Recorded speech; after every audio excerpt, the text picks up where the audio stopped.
Hello, welcome everyone who's joining us today in person and also on Zoom. I really want to thank Vicky and Kira for such an amazing introduction. And I obviously want to thank everybody who's been working behind the scenes and also Alan who's joining from on Zoom for being an amazing support on the Kizuna side.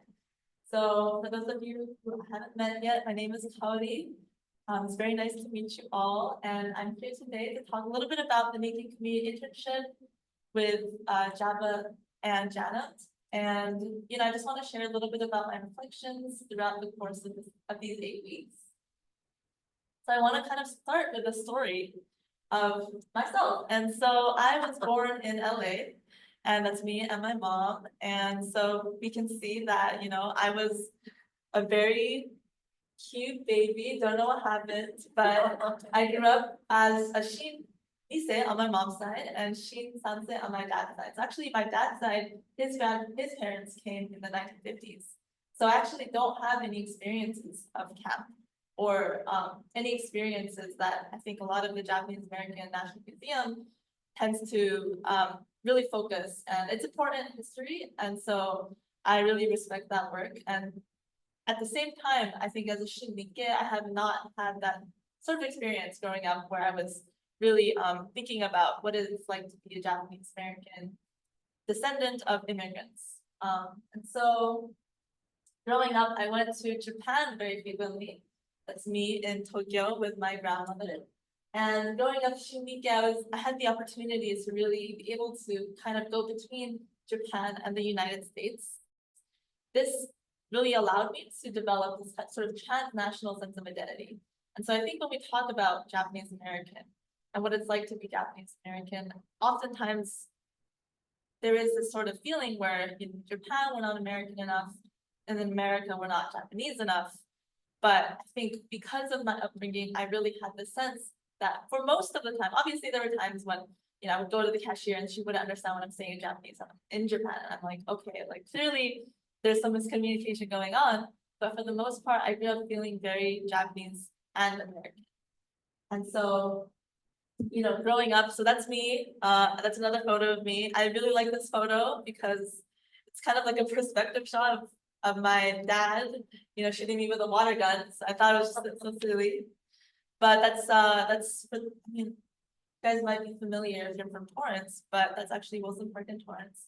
And so I grew up with a sense of being Japanese in the United States, but I didn't have much of a connection to Little Tokyo or the communities that existed here. And so it was only until much later in life and I realized there's so much about my life as Japanese American and as somebody who's Shin-ise, Shin-sanse, where I owe so much of my experiences to the people that have really built this Japanese American community in California. So that brings me to today, where I kind of want to share a little bit about myself right now. And so I moved from Torrance to Simi Valley when I was about 10. So for those of you who may be not so familiar with Simi Valley, it's very different sort of, population from Torrance. There's the Ronald Reagan Presidential Library. That's what we got. So that was a very interesting experience, moving from somewhere that's very Asian American and somewhere where there's not so much of that. And then for my undergrad, I went to Soka where I got my bachelor in liberal arts. And while I was there, I decided, okay, I want to pursue law school. And fortunately, I got accepted to Georgetown Law School, where I'm starting this fall.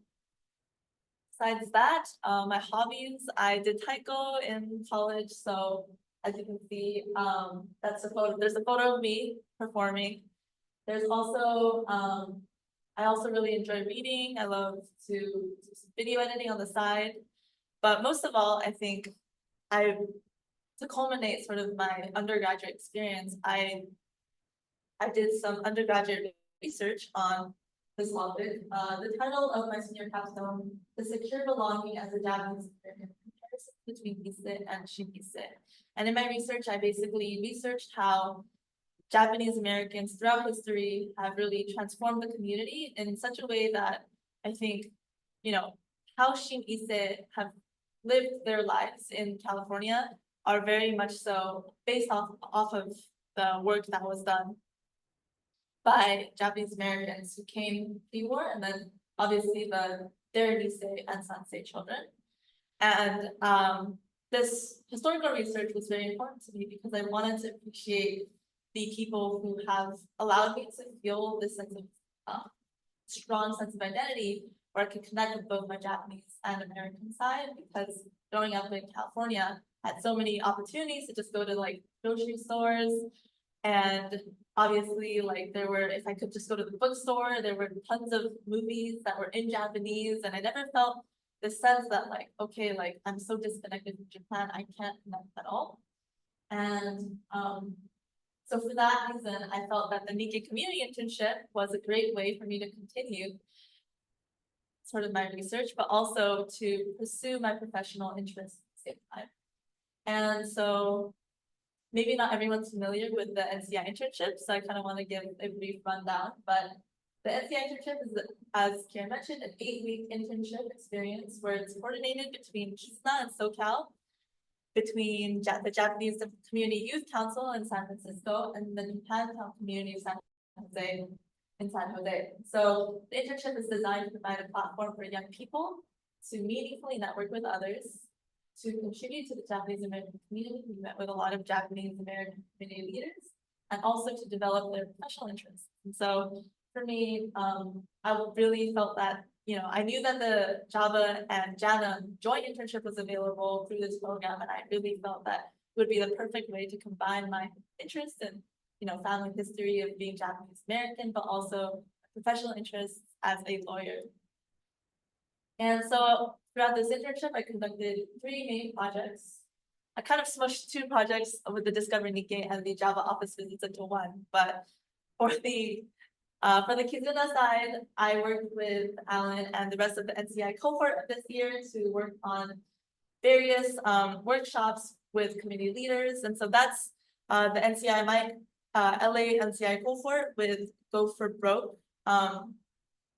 And so basically, I'll go into that in more detail, but we were able to do every Friday a workshop with community leaders. And so that was very nice to be able to get to know Little Tokyo in a way that's much deeper than I normally, then I think I even saw in my research. Secondly, I discovered Nikkei. I also was able to contribute articles for Discover Nikkei, and so I'll go into that later. But and then I didn't include a photo of Discover Nikkei. I actually included a photo of office visit I did with Mark Furuya for the JABA side. And so JABA, Kira really helped introduce me to all sorts of lawyers in the Japanese American community and also who are in JABA. And they really gave me so much encouragement and support. And I'll go into more detail about that. And then finally, the biggest project of this internship was the legacy interview I conducted with Wendy Shiba. And, you know, that was such an amazing experience to just be able to talk to her, be able to organize the interview and to talk about her life and the importance of sort of leaving a legacy for the next generation. So first of all, the Friday workshops. Thank you so much, Alan, for helping coordinate all of them, first of all. But on the left, we have the photo of the Cato workshop that we did, where we kind of talked about the importance of senior living and the importance of having those conversations. And on the right, we have a workshop that we did with the Little Tokyo small business volunteering groups, and we were able to talk a little bit about like what it's like to support small businesses. So that's just a little snapshot of what our Fridays were like. On the Discover Nikkei side, so I was able to complete a family history article based off of the current Nikkei Chronicles run. And so I have a QR code that's up if anybody is interested in reading my article, but it's online, so you can just look up, you can look up my name, honestly, and then it should pop up. But I wanted to kind of build on my research that I did in my senior year, where I talked a little bit about what it's like to be Japanese American and what it's like to be Shin Nikkei specifically. And so sort of like the complexities of navigating that, and also how we can move forward as a Japanese American community, where we where it's not only about, you know, it's not only about like the history, but also how we can truly come together as a community. And I also want to shamelessly plug that submissions for the Nikkei Chronicle series are still open until September 30th, 2025. So please, if you have any family history stories, please feel free to submit them. That's kind of my plug. And also thank you, Vicky, for supporting the Discover Nikkei side. And for my JABA office visits, I could only get a photo. I only remember to take a photo with Mark. So that's why there's only one photo, but I wanted to include some visual aids for who else I visited. So thank you to everyone else that I managed to have a chance to meet. And so, you know, I wanted to highlight Yoda and Ashley Khan. I wanted to highlight Colin, Kawaguchi, Harumi Hata, and Maharuya, who is in the photo. And so thank you for, I wanted to thank everybody for, you know, being so warm and open and encouraging whenever I asked questions. Everybody was so willing to answer anything I had, or just to talk about like what their career is like, or even personally, like what it's like to be, you know, in an office, or, you know, they were so down to earth, and I was really appreciative of just that experience. And obviously, thank you, Kira, for helping coordinate all of these introductions, and I really appreciated that, you know, she was so supportive of the whole process. So, most important project that I think I conducted throughout this internship was the legacy interview with Wendy Shiba. And throughout the course of the summer, we had done some pre-interview meetings. We talked about like what we would like the article to turn out as. And the interview itself was conducted actually just down the hall in the Discovery Center, or the Democracy Forum. And it was just a really great experience to be able to get to know somebody with such a rich career. And the article is actually published, so please, if you have a chance to, I would love if you guys just take a look at it and really get to know Wendy. And she's just such a wonderful person with such a long history of both professional and community achievements. And I really appreciated just her support and her just like constant communication, and so responsive all the time. And I wanted to also just provide a little bit of a sort of like rundown of what her life that I described in the article is like. And so, you know, Wendy Shiba is such a cute photo. She grew up in Westlake, Ohio, which is a suburb of Cleveland. And she grew up in the Midwest.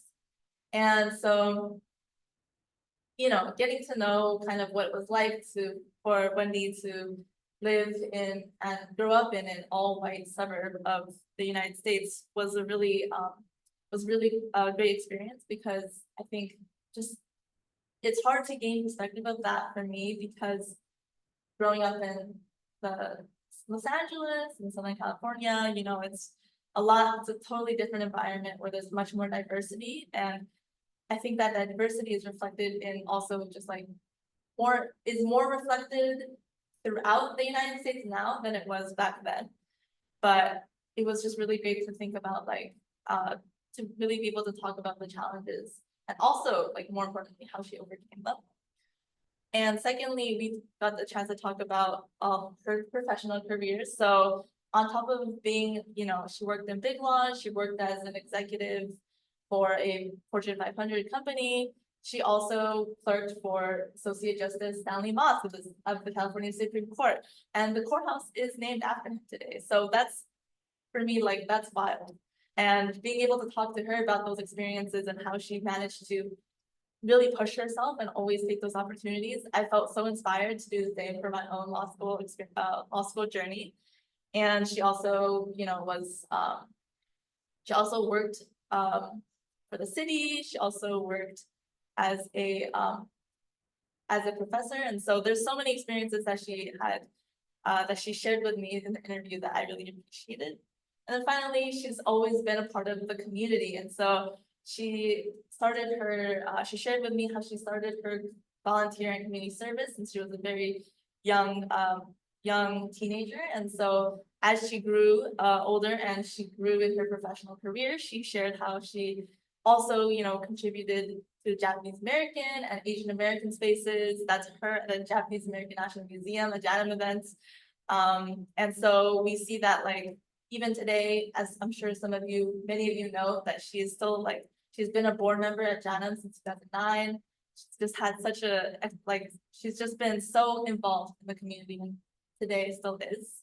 And so I kind of wanted to read the first couple paragraphs of the article, and I think this really highlights like how I felt about the overall experience and how I think Wendy really presents herself. So, Wendy Shiba has never shied away from a challenge, and her prolific career and nonprofit contributions exemplify exactly that.